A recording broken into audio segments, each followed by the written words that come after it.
జిల్లాలో నిర్మించిన double bedroom ఇండ్లు వెంటనే లక్కీ డ్రా లబ్ధిదారులకు ఇవ్వాలని న్యూ డెమోక్రసీ జిల్లా కార్యదర్శి రాజు డిమాండ్ చేశారు. ఈ మేరకు బైన్సా డబుల్ బెడ్రూమ్ లబ్ధిదారుల సంఘంతో కలిసి ధర్నా చేశారు. ఈ సందర్భంగా లబ్ధిదారులు మాట్లాడుతూ డబుల్ బెడ్రూమ్ లో నిర్మాణం చేసి గత సంవత్సరం లక్కీ డ్రా ద్వారా లబ్ధిదారులను ఎంపిక చేశారు. కానీ ఇప్పటికీ లబ్ధిదారులు కార్యాలయాల చుట్టూ తిరుగుతున్నా కానీ లబ్ధిదారులకు మంజూరు చేయలేదని విమర్శించారు. ఇప్పటికైనా లబ్ధిదారులకు డబుల్ బెడ్రూమ్ ఇండ్లను ఇవ్వాలని, లేని పక్షంలో ధర్నా కొనసాగిస్తామని హెచ్చరించారు.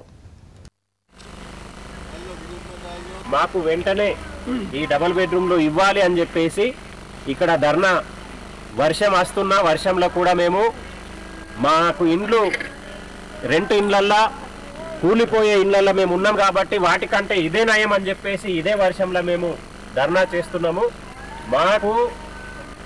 మేము 2, 3, 4 నెలల నుంచి ఆఫీసుల చుట్టూ తిరిగి కాళ్ళు అరిగిపోయి ఈరోజు ఇక మాకు ఇక్కడ ఆఫీసులో న్యాయం జరగదని చెప్పేసి ఇక్కడ మేము ధర్నా చేస్తున్నాం. కలెక్టర్ గారు, ఇతర అధికారులు, ప్రజాప్రతినిధులు ఆలోచన చేసి మాకు వెంటనే పట్టాలు ఇప్పియాలని చెప్పేసి, ఇక్కడ నీళ్లు లేవు, మాకు ముంగట్నే మా డబుల్ బెడ్రూమ్ ముంగట్నే పైప్ లైన్, పెద్ద pipeline, party pipeline, mission Bhagiratha నీళ్లు పోతున్నది. ఇక్కడి నుంచి మాకు ఒక పక్కన ఉన్న మా ఇండ్లకు నీళ్ళు ఇవ్వడానికి మరి ఏం సమస్య ఉంది అని చెప్పేసి మేము అడుగుతున్నాం. రెండవది, కరెంటుకు సంబంధించి కూడా కరెంటు లైన్ ఉంది.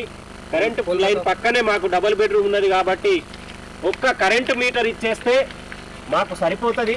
కాబట్టి కరెంటు మీటర్కి సంబంధించి కూడా వెంటనే ఇవ్వాలని చెప్పి మేము కోరుతున్నాం. మాకు ఇవ్వకుంటే మాత్రం ఈ ధర్నా ఇట్లనే మేము రోజు ధర్నా చేస్తాం.